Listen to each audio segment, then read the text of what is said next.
kenalin, aku Khalifah, mahasiswa Teknologi Pendidikan Universitas Negeri Semarang. Pada video kali ini, saya akan membahas materi mengenai konsep, jenis, karakteristik bahan ajar dalam mata kuliah pengembangan bahan ajar. Materi ini sangat penting dipahami oleh kita mahasiswa ataupun calon pendidik maupun praktisi pendidikan, karena bahan ajar merupakan salah satu komponen utama dalam proses pembelajaran. Tanpa bahan ajar yang baik, kegiatan belajar bisa menjadi kurang terarah, kurang menarik, dan tujuan pembelajaran sulit tercapai secara optimal.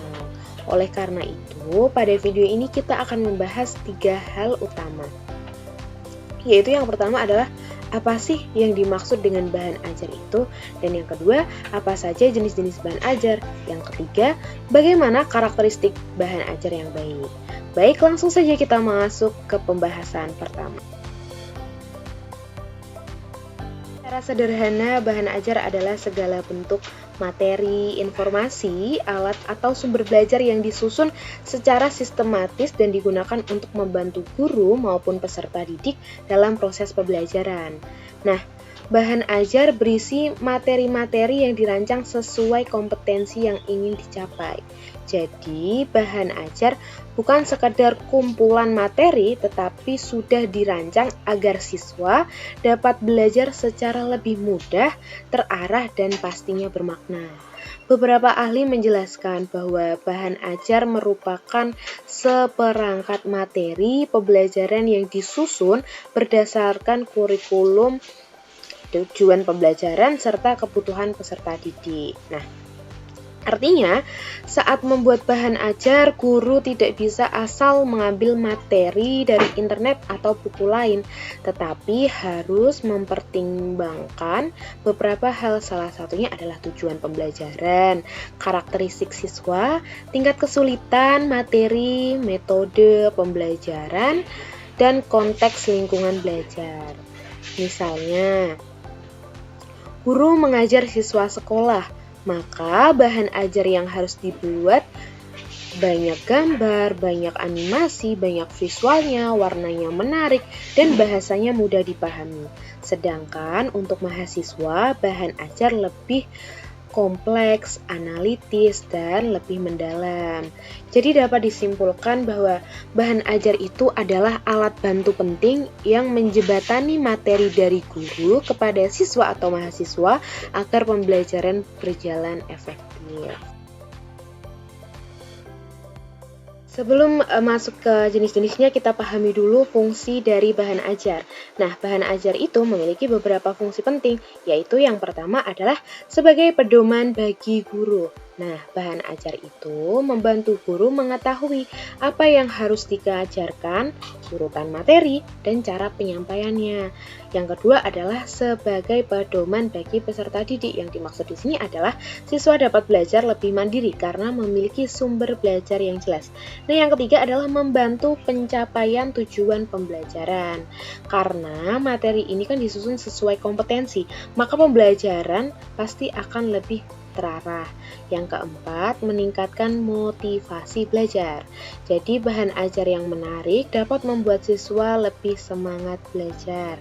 Yang kelima adalah mempermudah evaluasi. Yang dimaksud di sini adalah guru dapat mengukur sejauh mana siswa memahami materi berdasarkan isi bahan ajar yang telah dipelajari. Dari sini kita bisa melihat bahwa bahan ajar bukan pelengkap saja, tapi jadi bagian inti dari proses pembelajaran itu sendiri. Secara umum, bahan ajar dapat dibagi menjadi beberapa jenis. Nah, jenis yang pertama adalah bahan ajar cetak. Jadi bahan ajar cetak ini adalah bahan ajar yang berbentuk tulisan dan dicetak secara fisik. Jadi ada fisiknya. Contohnya itu seperti buku teks, modul, handout, lembar kerja siswa, brosur pendidikan, ataupun juga bisa poster pembelajaran.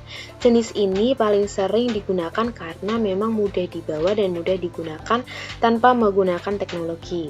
Nah, yang kedua adalah jenis bahan ajar audio. Bahan ajar audio ini adalah bahan ajar yang mengandalkan suara. Contohnya itu seperti rekaman materi, podcast pendidikan, radio pembelajaran, dan narasi audio. Jadi jenis ini itu cocok untuk melatih kemampuan mendengar atau digunakan saat siswa tidak bisa melihat layar. Yang ketiga adalah bahan ajar visual. Jadi bahan ajar visual ini menampilkan gambar atau tampilan visual saja tanpa suara. Contohnya itu seperti gambar, foto, bagan, diagram, peta konsep, dan poster infografis. Jadi jenis ini membantu siswa memahami materi yang abstrak menjadi lebih konkret lagi. Yang keempat ada bahan ajar audiovisual. Jadi, bahan ajar audiovisual ini menggabungkan antara gambar dan suara. Contohnya itu seperti video pembelajaran, animasi edukasi, film dokumenter pendidikan. Jadi memang jenis ini sangat menarik karena melibatkan dua indera sekaligus, yaitu yang pertama indera penglihatan dan yang kedua adalah indera pendengaran. Nah, yang terakhir ini adalah jenis bahan ajar interaktif atau digital. Jadi jenis ini memanfaatkan teknologi digital dan memungkinkan beberapa bisa berinteraksi secara langsung. Contohnya seperti e-modul, ada juga aplikasi belajar, game edukasi, dan website pembelajaran, serta juga kuis online. Nah, jadi jenis ini memang sangat relevan di era modern, di era sekarang, karena medianya fleksibel dan menarik untuk siswa dan muridnya. Setelah kita mengetahui jenisnya, sekarang kita bahas bagaimana karakteristik bahan ajar yang baik. Karena tidak semua bahan ajar otomatis efektif untuk digunakan. Yang pertama adalah sesuai tujuan pembelajaran. Jadi bahan ajar harus mendukung kompetensi yang ingin dicapai. Jika tujuan pembelajaran memahami pecahan, materi pecahan, maka isi bahan ajar harus fokus pada pecahan. Terus yang kedua, sesuai karakteristik peserta didik. Bahan ajar harus disesuaikan dengan usia, kemampuan, kebutuhan, dan latar belakang siswa. Yang ketiga adalah materi akurat dan jelas. Isi bahan ajar harus benar secara konsep, tidak menyesatkan, dan pastinya adalah mudah dipahami. Yang keempat, disusun secara sistematis. Jadi materi harus runtut dari yang mudah ke sulit, dari sederhana ke kompleks. Yang kelima adalah menarik. Dari mulai desain, warna, ilustrasi, maupun penyajian harus mampu menarik perhatian siswanya. Yang keenam adalah fleksibel. Jadi, bahan ajar bisa digunakan dalam berbagai kondisi belajar, baik tatap muka maupun online. Yang ketujuh adalah mendorong keaktifan belajar. Ketika bahan ajar yang baik, pastinya tidak hanya membuat siswa itu hanya membaca, tapi juga berpikir, mencoba, berdiskusi, dan dapat berlatih. Yang ke-8 adalah mudah digunakan, jadi bahasanya sederhana, ada petunjuk yang jelas dan tidak membingungkan.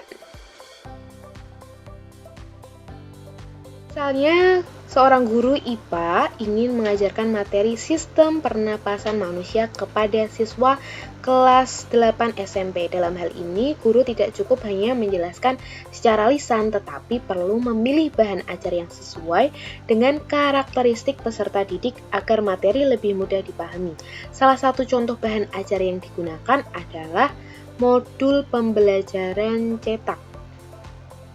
Jadi modul ini disusun secara sistematis, dimulai dari pengenalan organ-organ pernapasan seperti hidung, tenggorokan, paru-paru, hingga proses terjadinya pernapasan pada manusia.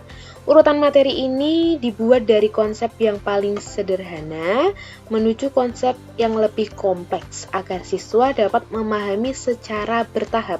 Ini menunjukkan bahwa bahan ajar memiliki karakteristik tersusun sistematis. Selain itu, modul ini juga menggunakan bahasa yang sederhana, jadi kalimat yang tidak kemana-mana dan istilah ilmiah yang dijelaskan kembali dengan kata-kata yang mudah dimengerti. Hal ini penting karena siswa SMP masih membutuhkan penjelasan yang jelas dan tidak terlalu rumit.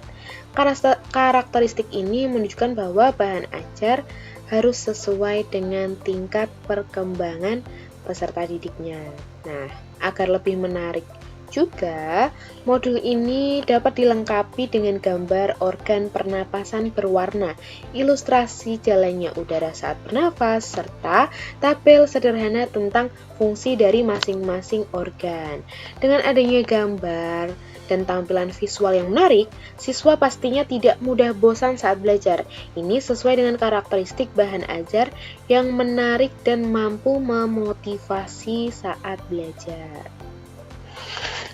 Selanjutnya di dalam modul ini juga terdapat kegiatan latihan seperti soal pilihan ganda, pertanyaan singkat, serta tugas mengamati frekuensi pernapasan sebelum dan sesudah berlari kecil. Adanya latihan ini dapat membuat siswa tidak hanya membaca materi saja, tetapi juga aktif untuk berpikir dan mencoba. Ini menunjukkan bahwa bahan ajar yang baik harus mendorong keaktifan peserta didiknya. Lalu modul ini juga disesuaikan dengan tujuan pembelajaran, yaitu agar siswa mampu untuk menyebutkan organ pernapasan, menjelaskan proses pernapasan, dan menjaga kesehatan organ pernapasan.